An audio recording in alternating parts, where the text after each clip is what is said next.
In the waning years of the old order, when the once mighty kingdom of Goryeo had grown weary beneath the weight of corruption, foreign pressure, and internal decay, a general stood at the edge of destiny, his armor still dusted with the soil of campaigns, his mind sharpened by both loyalty and ambition, and his name soon to echo across centuries was Joseon, a man who would not merely overthrow a dynasty, but reshape the very soul of Korea. It was 1392, a year that would become a dividing line in history, when Joseon, urged by scholars who dreamed of a Confucian utopia, and supported by factions weary of Buddhist excess and aristocratic stagnation, seized power not in a single moment of reckless violence, but through a calculated transition that blended force, persuasion, and inevitability, and in doing so he founded the great and enduring Joseon Dynasty, a kingdom that would last over 5 centuries, shaping language, culture, philosophy, and identity in ways so profound that even its fall would not erase its legacy. And thus begins the story not merely of kings and battles, but of scholars and ideas, of quiet courts and roaring invasions, of brilliance and tragedy intertwined like ink upon silk. When Joseon ascended the throne as King Taejo, he did not simply crown himself ruler.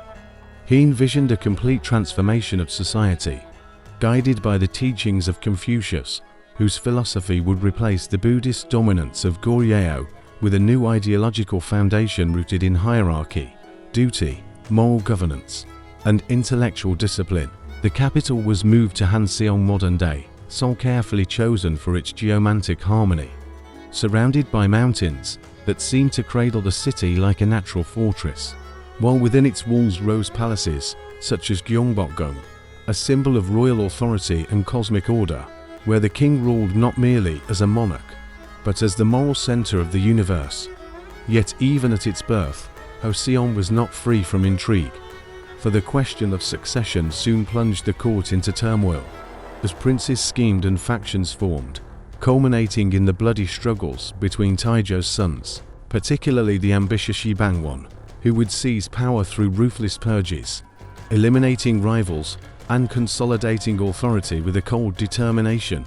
that ensured the dynasty's survival, but stained its early years with blood. If Joseon was forged in ambition and secured in blood, it was perfected in brilliance under one of history's most extraordinary rulers, King Sejong, whose reign in the 15th century would transform the kingdom into a beacon of intellectual and cultural achievement so remarkable that it continues to define Korean identity to this day. Sejong, unlike many kings before or after him, ruled not merely through authority, but through curiosity, compassion, and an almost relentless pursuit of knowledge, surrounding himself with scholars of the Hall of Worthies and fostering an environment where science, literature, agriculture, and governance flourished in harmony. But his greatest and most revolutionary achievement, one that would echo across centuries, was the creation of Hangul, a writing system so elegantly designed that it allowed even the common people, long excluded from literacy by the complexity of Chinese characters, to read and write in their own language, an act that was not merely linguistic, but deeply political and cultural, empowering the masses and redefining the relationship between ruler and subject. At the same time, Sejong's court advanced astronomy,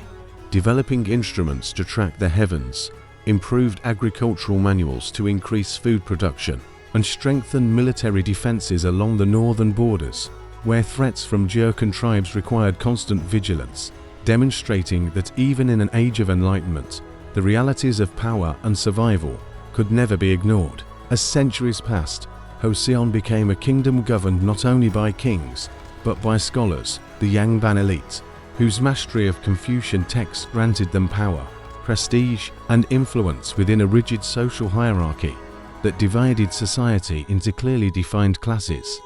Civil service examinations became the gateway to authority, testing knowledge of Confucian classics and ensuring that governance was rooted in ideology rather than mere inheritance. Yet this system, while brilliant in theory, gradually hardened into exclusivity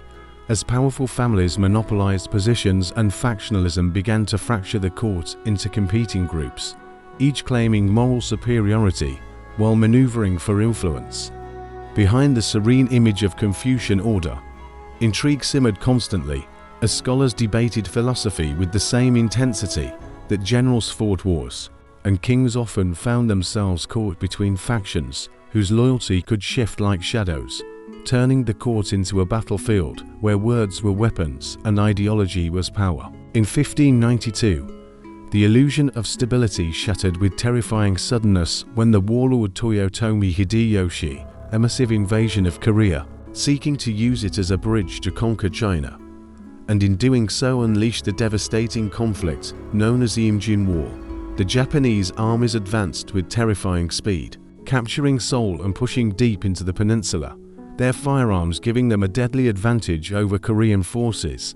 while the Joseon court fled in panic, and for a moment it seemed as though the dynasty itself might collapse under the weight of invasion. Yet from the chaos emerged one of the greatest naval commanders in history, Yi Sun-sin, whose genius at sea turned the tide of war, as his turtle ships armored vessels equipped with cannons struck fear into Japanese fleets, disrupting supply lines and ensuring that the invaders could not sustain their advance.